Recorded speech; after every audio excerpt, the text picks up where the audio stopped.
दोस्तों, आप सभी का स्वागत है pop pop Toons official stories में। सो दोस्तों, ये नई कहानी शुरू होने से पहले जल्दी से इस वीडियो को लाइक, शेयर एंड कमेंट कर दीजिए और हमारे इस नए चैनल को सब्सक्राइब कर दीजिए, क्योंकि हम आते हैं हमेशा एक नए किस्से के साथ। उनके बेड में सुलाने के बाद रिधिमा और वंशिका दोनों ही जुबान से जाने लग जाते हैं। वानी का कुछ इस कदर था कि वो बिस्तर पे तो लेट गई थी, पर उसको साफ पता चल रहा था कि वंशिका और रिधिमा उसे बिस्तर पे सुलाने के बाद चले गए हैं। पर जैसे वक्त बीतने लगा, वानी को आखिर में जाके नींद आ जाती है, वो वहीं पर ही सो जाती है। रात और बढ़ जाती है। फिर क्लब की पार्टी फाइनली जाके 1:30 बजे खत्म हो जाती है रात के। जब रिधिमा और वंशिका दोनों ही रेस्टरूम में जाते हैं तो वो एक चीज देखकर बहुत ही हैरान हो जाते हैं। जहाँ वो वानी को बिस्तर पे सुला कर गए थे, वही वानी जब वो लोग आए तो वानी बिस्तर से नीचे गिरी हुई थी। वानी आर यू ओके? तुम बिस्तर से नीचे कैसे गिर गई? वानी, मैं बिस्तर से नीचे? अच्छा, मुझे लग रहा है कि शायद मैं सोते सोते नीचे गिर गई हूँ। चलो घर चलते हैं। खैर, तीनों ने वो बात इग्नोर करी और तीनों ही एक टैक्सी में बैठकर वंशिका के रेंट रूम में जाने लग जाते हैं। वंशिका और साथ में रिधिमा दोनों तो गाड़ी में सो गए थे, पर वानी तो ऑलरेडी वहाँ पे रेस्टरूम में सो चुकी थी, इसलिए उसको नींद नहीं आती। जब गाड़ी से बाहर का नजारा देखते हुए जा रही थी। सुबह हो जाती है और सुबह उठकर ही वंशिका की आंख जैसे खुलती हुई दिखती उसके बगल वाले बेड जहाँ पे वानी सोती थी। वानी तो वहाँ पे थी ही नहीं। वानी, अरे वानी, कहाँ है तू? कहाँ गई वानी? वंशिका बार बार वानी को जोर जोर से पुकार रही थी, पर वानी आ ही नहीं रही थी। न जाने वानी कहाँ गई थी। जैसे ही वंशिका फिर बाथरूम में भागते हुए जाती है, वो देखते वानी वहाँ पे बेहोश पड़ी थी। वानी, अरे क्या हो गया तुझे? वानी, वंशिका, मैं बेहोश हो गई। अचानक से वॉशरूम आई, अचानक से मुझे चक्कर आ गया और मैं नीचे गिर गई। वानी का हाल बेहाल हुआ जा रहा था। वंशिका उसको लगातार पूछे जा रही थी, पर वानी इस हालत में थी, वो कुछ बोल भी नहीं पा रही थी। इतने में ही रिधिमा आ जाती है। मुझे लग ही रहा था वानी फर्स्ट टाइम क्लब गई है, इसलिए शायद उसके साथ कुछ ऐसा हो गया है। वेट, मेरे पास एक मेडिसिन है और वानी खा लो, तुम्हारा जितना भी प्रॉब्लम है सॉल्व हो जाएगा। फिर रिधिमा अपने हैंडबैग में से एक मेडिसिन निकाल लेती है और वंशिका को देने लग जाती है। और जैसे ही वानी वो मेडिसिन के साथ पानी पी लेती है तो चमत्कार सा हो जाता है, सारी प्रॉब्लम वानी की सॉल्व हो जाती है।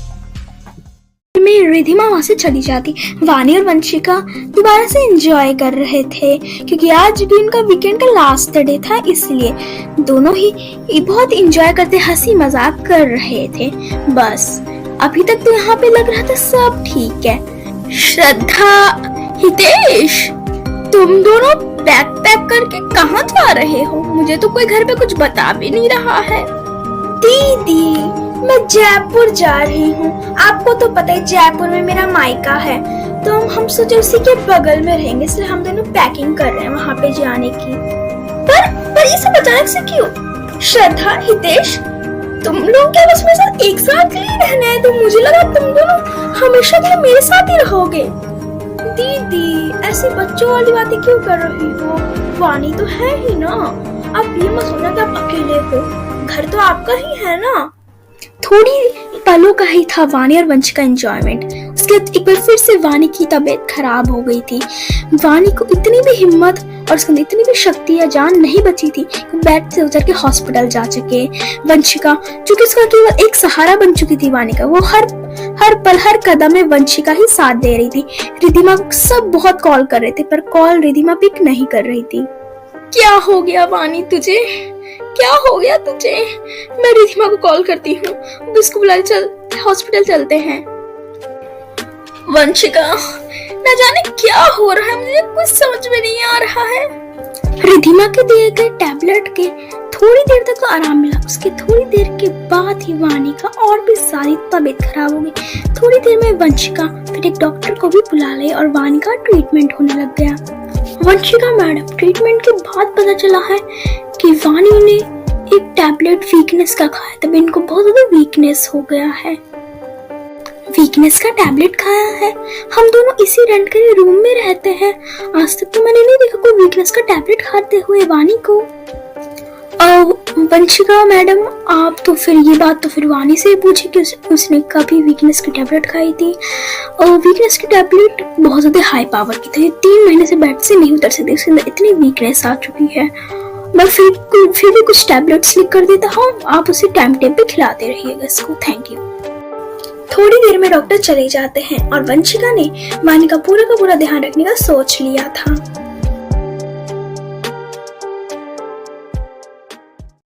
उधर वानी की तो तबीयत ठीक नहीं थी, इसलिए वो अपनी मम्मी को कॉल कैसे ही कर पाते। इधर वानी की मम्मी बहुत परेशान हो गई थी कि आखिर उसकी बेटी वानी कॉल क्यों नहीं कर रही है उसे। श्रद्धा, हितेश कब का घर छोड़ के जयपुर जा चुके थे। अब इतने बड़े घर में अजिता अकेले पड़ गई थी। चले गए हैं आप, देखिए ना, श्रद्धा और हितेश दोनों ही जयपुर चले गए हैं। मैं इतने बड़े घर में अकेले पड़ गई।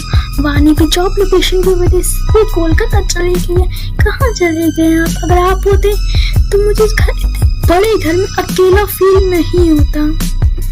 और साथ ही में वानी ने भी इतने टाइम से मुझे कॉल नहीं किया। हे भगवान, मेरा दिल बहुत घबरा रहा है। भगवान करे मेरी वानी जहाँ भी सही सलामत हो। 3 महीने बाद, 3 महीने से वानी का कॉल उसकी मम्मी के पास आया ही नहीं था और ना ही वानी की मम्मी अजिता का कॉल वानी पिक कर रही थी। इसलिए वानी अब की मम्मी अजिता अब बहुत ज्यादा ही दुखी हो गई थी। कहाँ चली गई मेरी बेटी वानी? कॉल क्यों नहीं आ रहा उसका? कोलकाता में उसके बाद क्या हुआ है? हे भगवान, मेरी बेटी की रक्षा करना। फाइनली 3 महीने के बाद आखिर में जाके वानी ठीक हो जाती है और ये देखकर वंशिका की खुशी का कोई ठिकाना नहीं होता। और वंशिका ने इसी खुशी में एक टेस्टी सा केक भी बनाया था चॉकलेट फ्लेवर का। हर्ष, फाइनली तू ठीक हो गई। देख, तू ठीक हो गई तो मुझे बहुत खुशी हुई। देख मैंने क्या बनाया, एक चॉकलेट फ्लेवर का एक टेस्टी सा केक। तूने मेरे लिए कितना कुछ किया है वंशिका। अपनी जॉब से इतने महीनों 3 महीनों तक छुट्टी ले ली और सिर्फ मेरे लिए तूने इतनी मेहनत से केक बनाई है, तो मैं जरूर खाऊंगी। हाँ, मुझे ये भी पछतावा हो रहा है कि रिधिमा इन 3 महीनों में मेरे हालात को देखने एक बार भी नहीं, न जाने कहाँ चली गई है रिधिमा। देख, सच बोलो तो ये बात जो मैं बोलने जा रही हूँ रिधिमा को हेट करने के लिए नहीं है, पर फिर भी इन 3 महीनों में एक बार भी रिधिमा ने वानी तुमसे कांटेक्ट करने का सोचा तक नहीं। और मैंने कॉल कितना भी कर लिया और अब तो उसका कॉल में स्विच ऑफ दिखा रहा है। मुझे तो शुरू से लग रहा था कि वो लड़की थोड़ी सी अजीब है। इधर वानी तो ठीक हो चुकी थी पर रिधिमा का अता पता ही नहीं चल पा रहा था। इतने दिनों की दोस्ती को क्या रिधिमा ने तोड़ दी? पता नहीं। कहानी अब एक नए एंगल की लेने के लिए पूरी तरीके से शायद तैयार हो गई थी। इधर वानी और वंशिका दोनों ही कब का रिधिमा को भुला चुके थे और वंशिका के बनाए हुए टेस्टी से केक को वानी और वंशिका दोनों ही खाने लग जाते हैं। जैसे ही वानी स्पून पकड़ के पहला स्पून केक का खाते ही जैसे ही वानी ने केक खा लिया, तुरंत ही फिर वानी को वॉमिट होने लग जाती है। क्या हो गया वानी तुझे? तू वॉमिट क्यों कर रही है अचानक से?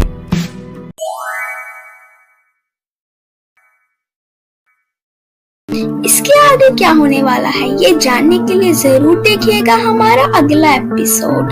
सो दोस्तों, अगर आपको ये वीडियो अच्छी लगी हो तो लाइक, शेयर, कमेंट एंड हमारे इस नए चैनल को सब्सक्राइब भी कर दीजिएगा।